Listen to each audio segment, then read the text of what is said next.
Baik Buya, nampaknya telah masuk kembali satu penelpon. Kita sapa terlebih dahulu. Assalamualaikum. Waalaikumsalam warahmatullahi wabarakatuh. Salawatnya Bapak. Allahumma salli wa sallim ala Sayyidina Muhammad wa ala ali Sayyidina Muhammad. Allahumma salli. Dengan Bapak siapa dari mana? Bapak Ridwan di Jawa Barat. Silakan bisa bertanya langsung kepada Buya Yahya.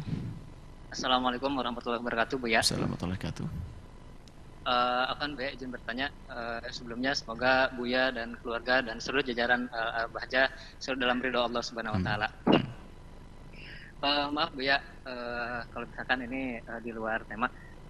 Pertama, saya sering melihat, mohon maaf Buya, ketika Buya mengisi materi atau kajian, saya sering melihat Buya semacam membersihkan ludah menggunakan tisu.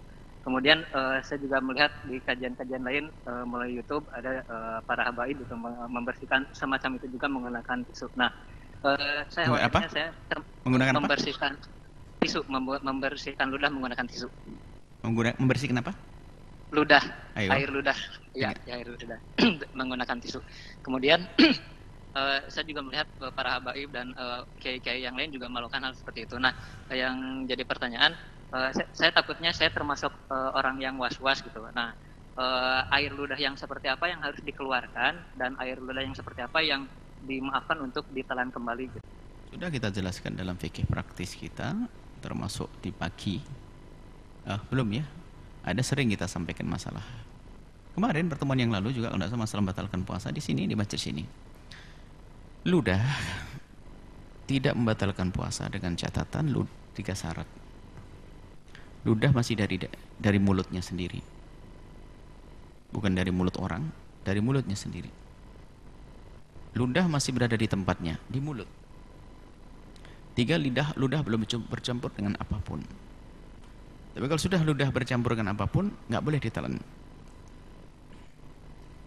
Kalau sudah bercampur dengan sesuatu pun harus dibuang, dilepeh, dikeluarkan. Termasuk tadi dengan tisu dan sebagainya. Pertanyaannya adalah, mana ludah yang bisa ditelan dan mana ludah yang tidak bisa ditelan? Ludah yang bisa ditelan yang memenuhi 3 syarat, yang berangkat dari mulut.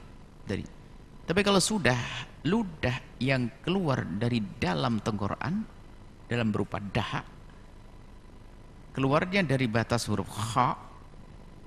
Jadi kalau Anda bilang kha kok keluar, nggak boleh Anda telan lagi. Karena yang Anda kha kan itu sudah keluar. Jadi kalau Anda bilang kha, berarti keluar. Jadi yang keluar dari batas itulah nggak boleh Anda telan lagi. Karena itu dianggap sesuatu dari dalam dan keluar dan harus dibuang. Yang dimaafkan hanya di mulut. Mulut ini ada pabrik airnya ya. Kita ngeludah terus bisa. Subhanallah begitu. Begitulah. Jadi kalau dari dalam, misalnya orang berdahak, kalau dahaknya masih ada di dalam, telan.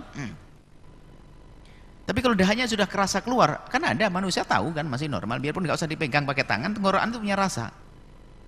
Keluar, ya keluar. Maka di saat sudah keluar dari batas hak kita, maka hendaknya yaitu dibuang dengan tisu atau dengan sorban kita. Kalau tidak ada tisu, jangan ludah di masjid. Ludah di tangan begini, baru nanti cuci dikeluar. Ditelan batal sholat kita, jangankan puasa. Yang keluar dari batas hak tadi membatalkan puasa dan batalkan sholat seperti itu.